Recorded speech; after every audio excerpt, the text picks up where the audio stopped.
உண்மையிலே இலங்கைக்கு ஒரு முக்கியமான காலகட்டத்தில் இந்த கடன் மறுசீரமைப்பு மூலம் ஏற்பட்டுள்ள பாதிப்புகள் 28ஆம் ஆண்டில் இலங்கை கடனை திருப்பிச் செலுத்த வேண்டிய கட்டத்தில் இருக்கின்றது. ஆகவே அந்த இலங்கை கால அவகாசம் வழங்கப்பட வேண்டும்.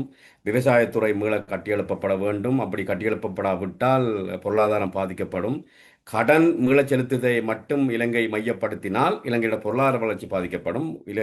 இலங்கையுடைய மக்களுடைய வறுமை நிலை மோசமாகும் என்ற அந்த கோணத்தில் தான் அந்த மிகப்பெரிய நிபுணர்கள், உலகளாவிய ரீதியில் புகழ்பெற்ற நிபுணர்கள் அந்த கோரிக்கையை IMF-விடம் வைத்திருக்கிறார்கள். அது இலங்கைக்கு மிக சாதகமான ஒரு சமிக்ஞையாக இருக்கின்றது. இலங்கைக்கு ஒரு மிகப்பெரிய வாய்ப்பையும் அது கொடுத்திருக்கின்றது.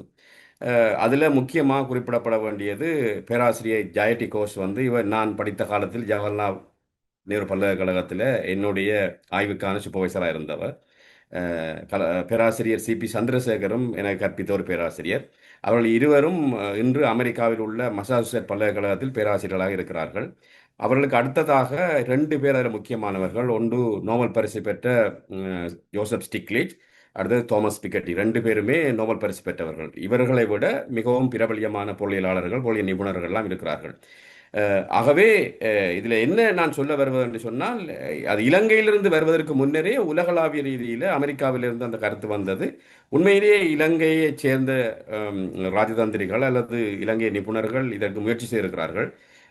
அது இலங்கைக்கு உண்மையாக தேவையானது என்ற ஒரு கால அவகாசம் வழங்கப்பட வேண்டும். இலங்கையின் விவசாயத்துறை கட்டியெழுப்பப்பட வேண்டும். மக்களுடைய வறுமை நிலை குறைக்கப்பட வேண்டும்.